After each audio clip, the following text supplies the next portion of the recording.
Hello and welcome to another mini edition of CGM Lunch Breaks. I'm James Griffin, joined as always by my partner in crime, Alex Coop.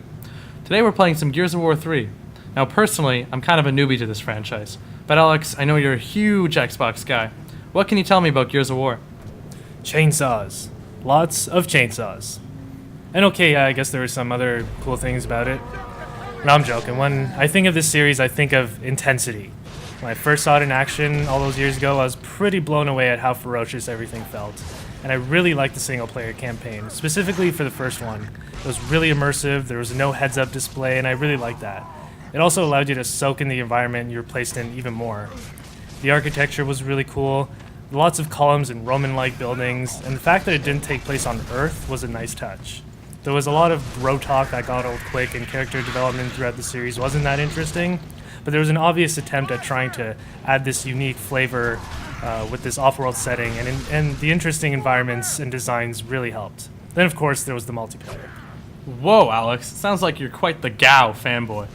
What's interesting about the multiplayer itself, to me, is that it became the focus of the titles as they went on. Stuff like Horde mode became extremely popular, and not even mentioning the competitive death matches. What I remember most about GAO personally, though, is the cover mechanic.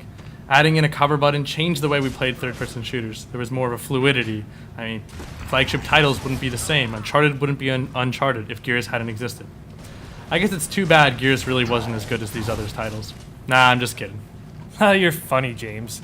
I agree, though. The cover mechanic was implemented so well in this series, and it made multiplayer that much more fun. You were able to develop some interesting strategies with teammates.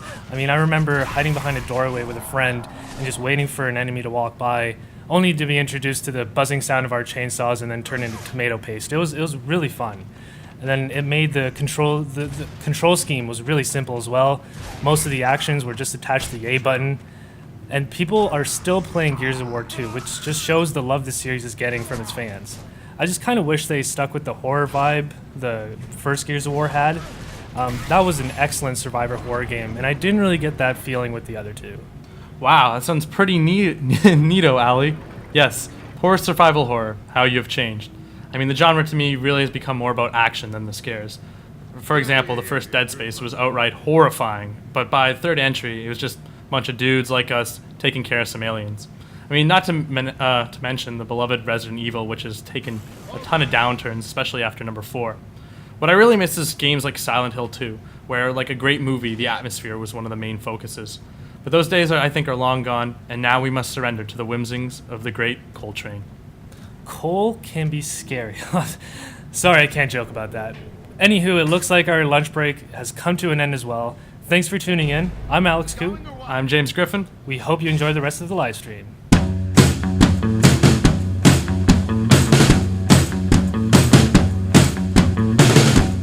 Hey, James Griffin here with my fellow lunchbreaker Alex Coop.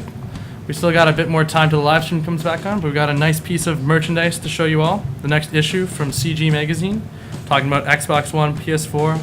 But, I mean, I haven't looked through it yet. Alex, what can we expect from this issue? Well, James, you like next gen? Oh, yeah. Well, there's lots of next gen stuff in this issue. We cover the Xbox One and PlayStation 4, put them side by side, take a look at what each system has to offer you. We also look at the Steam Box, the ambitious, curious little gizmo that Valve is releasing next year. And we also do a lot of reminiscing. We look back at some Nintendo memories and just some old classic gaming memories as well. And also, this issue also marks the start of our new series called Origins, which takes a look at popular comics from the past and how they've affected us and the medium itself. And James, I also know that they have a little bit of Titanfall in there. Ooh, yeah. Love Titanfall. What's really interesting is that we have an interview with the community manager of Titanfall. And as you all know, Titanfall is a huge game. It's coming out in March, so I think it's a pretty big exclusive for us to get this. And I don't know. I don't know about you, but I think the best game coming out next gen is Titanfall. So you really want to read about this stuff. I totally want to read about it. Yes, lots of interesting stuff, lots of next gen stuff, and it's a bit of a change from previous issues, so you should check it out.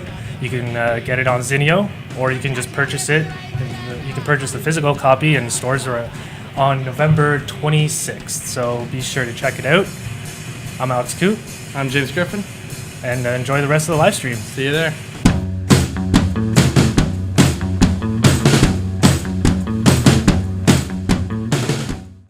Welcome back, everyone, for another mini episode of Lunch Breaks. Hope you're enjoying the live stream.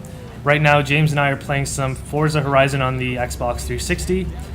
I'm not a big racing guy. Are you, James? I kind of share your sentiments. I can't really stand these real-life racing simulators. I mean, if you want to feel like you're in a car, go get your G1 and stop wasting money on these kinds of things. It's not like the army where you have to kind of sign your life away to shoot guns all the time. This is something that everyone does. Despite this, though, there is a huge fan base. I totally get that. But personally, as far as racing games go, I was really into other stuff like Wipeout and Midnight Club. I mean, Wipeout is this really cool futuristic racing game for PlayStation. It has this arcade feel where you race hover cars to really well-produced techno music that sounds great in the background. There were tons of power-ups. I mean, each vehicle had different strengths and weaknesses, and you were part of a team on it.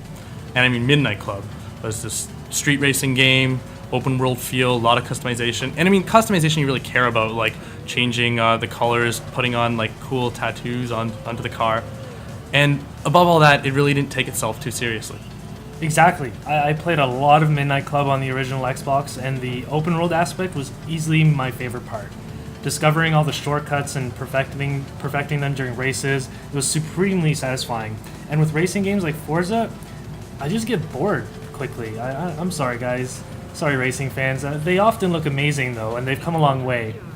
In hindsight, another racing game I have played a lot of was Ridge Racer on the Nintendo 64. That was a lot of fun. That was a fun racing game. Going one-on-one with all the cars you're trying to add to your garage, that was thrilling stuff. I hated the announcer's voice, though. Oh, I'm really sorry about the announcer's voice, but I think what we're both really trying to say here is that we love street racing games, these arcade racers. I mean, not ones that make me get a license or pay for gas during story mode. I mean, that's ridiculous to me. That's something I can do in real life, and it's also not fun then. I mean, even GTA 5 was more fun to me than Forza or Gran Turismo because it didn't take itself too seriously. I mean, it all comes back to what's the most fun thing you can do racing in a car? Drive through the streets like a madman. I mean, not some boring track that you can watch on TV. Yet, despite our complaints, like you said earlier, these simulators are hugely popular and critics love them. There's a huge fan base, hardcore racing, competitive community. And what's great about Forza, I think, is that recently it took over this genre. It was previously held by Gran Turismo, but the last one, which took like 6 years to make, Gran Turismo 5, was a huge letdown, I think, for both fans and for critics alike. And it took too long to make. What's even more sad, I think, about Gran Turismo, though, is that the next one's only going to be on PS3. It's coming out soon, but it's only going to be on PS3, and it's allowing this other Sony company to create this game called Drive Club, which looks to me more realistic and stuff for this next gen, even though it was delayed.